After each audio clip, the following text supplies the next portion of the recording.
Hey, someone help me! Ah!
If my laptop wants to restart and do some.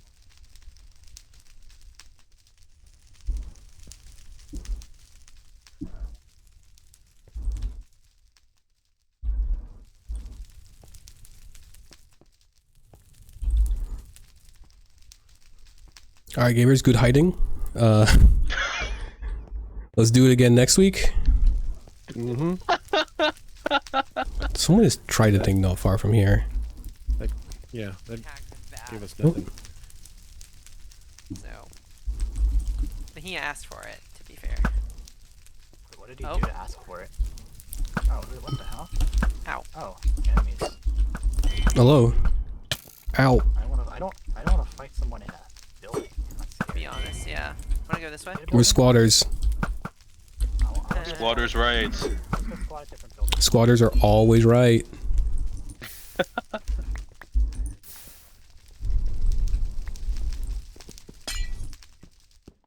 Well, we didn't get nothing out of that. No?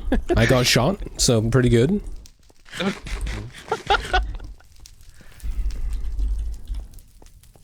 I mean, if we find that Merc and Nintendo team again, do we want to fight them? Cause like that might be the only other team of two like left. Yeah, I think that might be the only fight we can really take. Probably still, they have listening that they have gear, so like we'll probably still lose, but it's like again, I think this is probably our best fight, so. Yeah. That was them just then? Yeah. Okay. They looked like they had more gear though. Yeah, no, I think everyone in the game has more gear than us. Yeah, that's a little sad fact. Yeah, a little factoid. Yeah. Not a fun. I mean, fact, they ran this fact. way if you want to chase them down. Be like, hey, we're not in a building anymore. You want to fight us? Oh, Jay, I forgot to ask. Xe had the enchants? Yeah, he did. Okay. Sorry. Oh. What's this block? Is this wood? This is wood.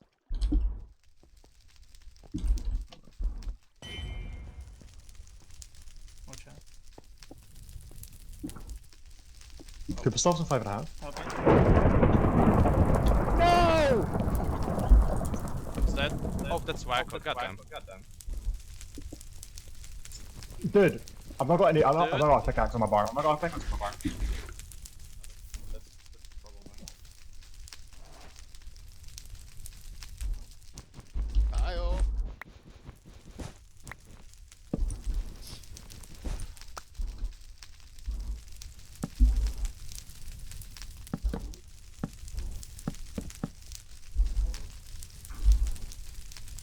Go.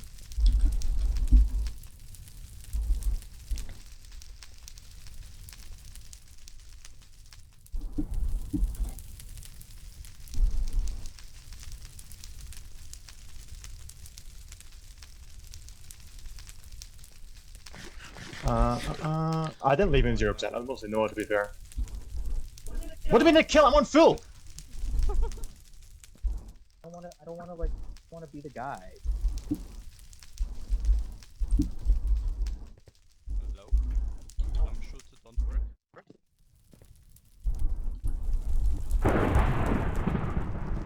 And he would do that. That's messed up, dude.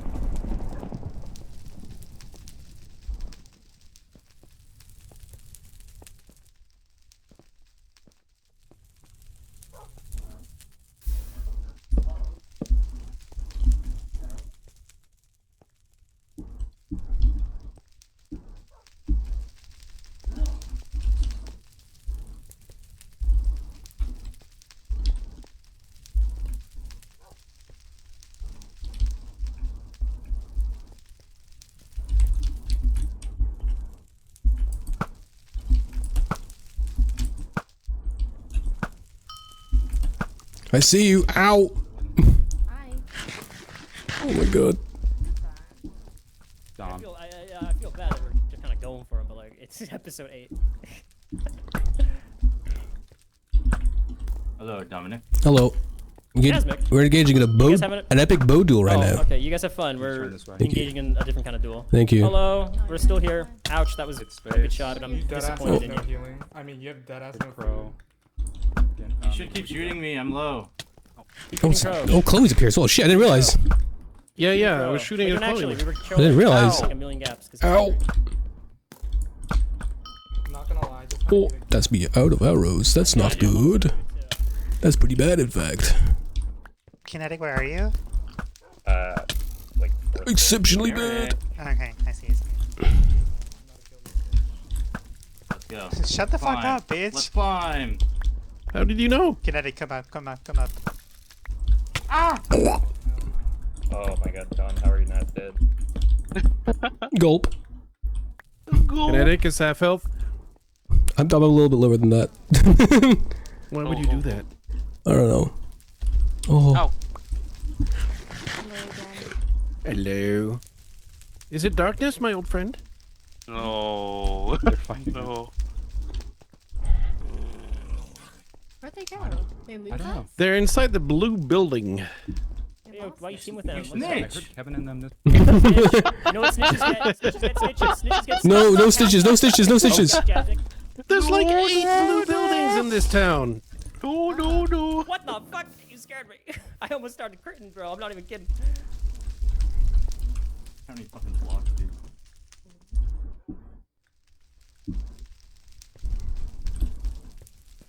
You're not to be dramatic, but Max is like right there. Whoa.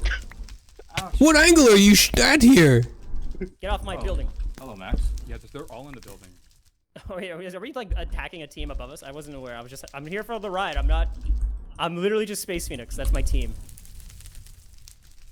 Who's getting shot over here? Kinetic, you're here too. What the? Space Right? Phoenix to save the day. I'm not saving the day, man. If anything, I'm impeding progress on like everyone. Not on purpose. I just happen to be a bit of It's fine, you can be a bit of an anti-hero, it's chill. Phoenix to steal the kill. I'm not trying to do that either, but if it does happen, I do apologize. Okay. Well, I mean, you know. Oh my god, You gotta be pretty entitled to think, kills are yours. He's moving like crazy. I'm in a very precarious situation. You're not doing too great on health, Chaz. I'm not gonna lie. No. They're behind us, bro. Yeah, I see that. Oh no, I can't help. I can't help. Let's go, Blues! Heartbreaking.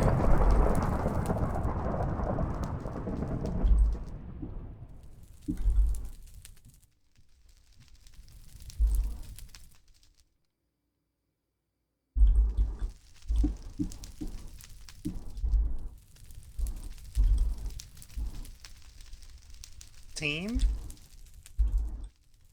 Team? I see you eating your apples. Dude, you think these are gapples? Wait, Dom, we can team. I'm on 1 heart. You should just get the frag, Chloe. Jacob. I hate that you're right, but you are right. Where are you, Dom? I'm hiding. He's in the yellow building.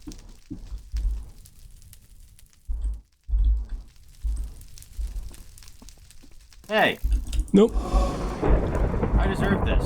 Nope. Nope. No, fuck. I'm going. Damn. Unfortunate, heartbreaking shit. Oh well. So this is the third in the 28 series, the second to be written and directed by Danny Boyle and Alex Garland, because obviously 28 weeks later was Juan Carlos Fresnadillo, and that was a sort of standalone separate thing. So this was shot, as you said in the interview, back to back with the 5th installment, which is coming in January, and then there is theoretically a 6th, which will, because this sequel is, as is the way nowadays, the first part of an American trilogy. The setting is post-apocalyptic. You're not a million miles away from that of The Last of Us, the remnants of the human society, eking out an isolated existence in a world filled with marauding infected zombies. Very specifically, this is a kind of post-Brexit situation in which the UK is quarantined because Europe seems to have done okay. that we are the last pestilential outpost, and so there are it's a fantasy song. So there are patrol boats patrolling the waters to make sure that we just, it just all stays here. And 12-year-old Spike, played, as you said, by Alfie Williams, is growing up on this remote island off the northeast coast, which is connected to the mainland by a woman in black style causeway, which opens up to let people in and then closes. There's only very specific times that you can go across it. And Danny Boyle said in that interview, he did a brilliant interview incidentally, that this first one is about family. You know, the nature of family, in this case, dysfunctional nature of family. I do think that Alfie Williams has something of the spark of Ethel, who was the kid in Millions, which Danny was talking about. Also, of course, there are allusions to Cares and Di Bradley. So his mother, played by Jodie Comer, is ill, in stark contrast to his father, Jamie, played by Aaron Taylor Johnson, who just can't wait to take the boy scavenging on the mainland. Across the causeway, you get his first kill of the infected, presumably getting some supplies, because the mainland is overrun by the infected. But we also discover that out there, and I don't think this is a plot spoiler, because I think this is in the trailer and everything else, there is a character called Dr. Kelson, who is played by Ralph Fiennes, who is a sort of Kurtzian character who you hear that he seems to spend his time burning the bodies of the dead and erecting memento mori. There's a thing in the trailer and on the poster which says time didn't heal anything, which I think is a very good tagline. So, the film opens with the Teletubbies.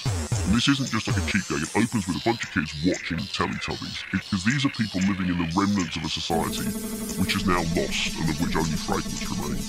Early sections of the film play out to that Rudyard Kipling poem, Boots, Boots, Boots, Boots, you know, there's no discharge in the war. We also have that juxtaposed against the St. Crispin's Day speech, which Danny Boyle mentioned in that interview from Henry V, and I think the clips that we see are the Olivier version of Henry V, so lots of, you know, archery, lots of, in the past, this is images of the Queen on the wall that look like from the 40s and 50s. So this is England dreaming. This is a dream of an England that was lost ages ago. And so society history has stopped and they've gone back to a sort of previous age. And it's a very sort of Julian Temple-esque setup.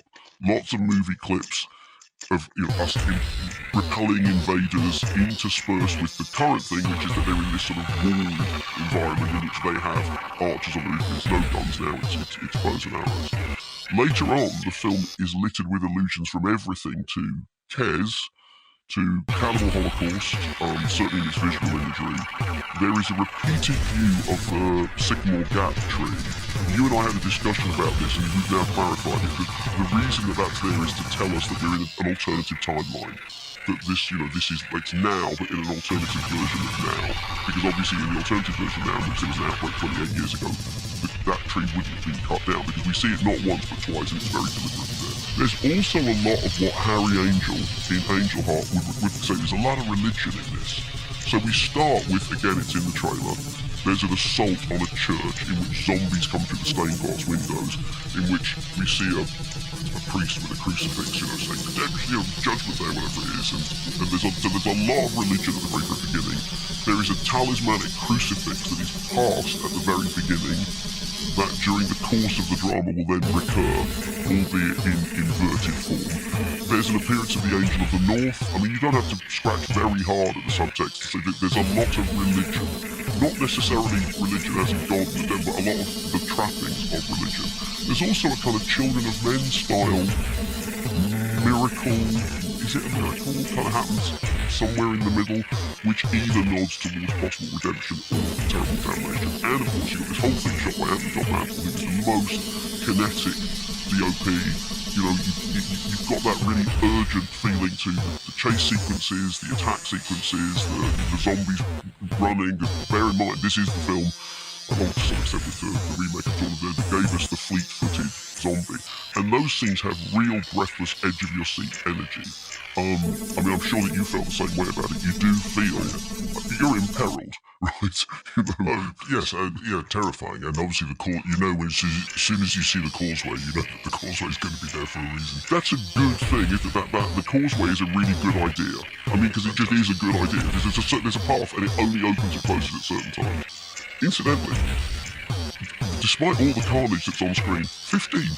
15 for strong, bloody violence, gore, horror, and very strong language. 15 kids today, yeah, they're born. Yeah. I mean, there isn't anything in there that it has to be deeply offensive material to be No, yeah, but it is, it's meaty.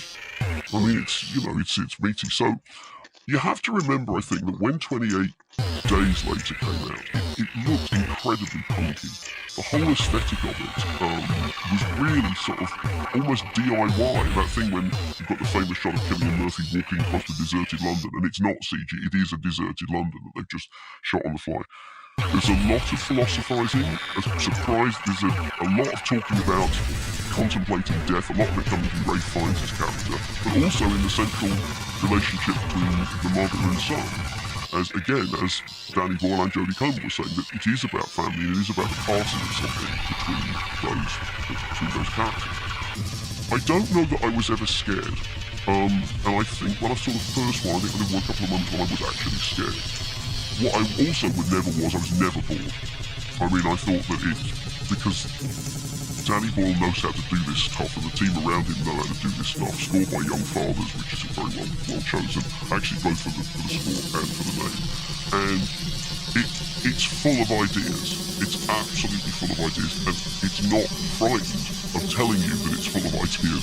So, it's, as I said, the religion thing is very, very front and centre. The family thing is very, very front and centre. The decline of society and the step back into a previous, it's very, very front and centre. This is not subtext, this is supertext, this is text, it's all there. And then there are the action sequences which are kinetic and brutal and really exciting. I don't know that it had the same impact as the first one, because when the first one came out, it was like, okay, I haven't seen this before. And obviously, as Danny Boyle himself said, one of the reasons this has happened is because a lot of ideas from the original 28 Days Later have now sort of passed into the bloodstream of mainstream entertainment. So it was part of the reason why someone thought, why shouldn't we go back and do this, since we were kind of part of all of that. Yes. And then there is the end, and as I've said before, we are going to discuss the ending in detail at the end of take 2. If we just don't discuss that for the moment and say just on the basis of what we've got, it's exciting, it's well made, it's weird. I mean, it's a weird film. It's got loads and loads of ideas that it wants to talk about all the time, and it certainly left me thinking, okay, I need to know where this goes from here. But the way in which it left me thinking that is something that you and I have to talk about. And I should say that you sent a text saying, has anyone else seen this? Because I need to talk about this. And I said, no. So then you rang me and said, is it terrible? I went, no. I mean, I do think it's a fantastic film, and it is thrilling, as I said in the interview. But the ending is so unexpected that before you discuss, it's kind of. It sort of overshadows everything else, so you'll just have to hear the spoiler conversation for this to make sense. But when you see it, boy, you will certainly understand. Can I just say, there's also a laugh out loud joke which Ray Fiennes delivers, which is very, very most excellent. Yes, I think it's particularly good. He seems to be enjoying himself, didn't he? Enjoying the role. I think he did, yeah. And you talked about how the whole thing starts with Teletubbies, which becomes apparently very relevant to the way the second film develops, and there's a connection between Teletubbies and this ending. But I like that thing that they're living in the remnants of a society. Yeah. But do you remember? It'd be interesting to talk to Alex Garland about it sometime. When we discussed Warfare, yes, that film starts with, you think, I'm in the wrong film, because it starts with a kind of a sexy Keep Fit video from the 1980s. Yes, that's right, yeah. What is this we're watching? Then it pulls back, and you see all the squaddies, and they're about to go out and maneuver. It's sort of this, and Alex Garland clearly wrote that, and Alex Garland wrote this, and this time, we're all sitting around watching the Teletubbies, and you go, oh, hang on, and then it pulls back, and we see the kids who are watching it. So, I mean, I might be reading too much into it, but that feels like this Alex Garland's thinking, well, it worked there, so it's going to work with this too. There is also in that early thing, by the time the Teletubbies get to go, big hug, you think, yeah, no. Yeah, I don't think so. I mean, and the juxtaposition of what happens after they've seen the Teletubbies does kind of heighten the terror. Yeah, but that's what I mean. That's exactly what I mean, because I think if I'm remembering it rightly, because I just saw it yesterday, while the terror is going on, it cuts back to the Teletubbies going, big hug. Yeah, it might spoil the Teletubbies for you. That's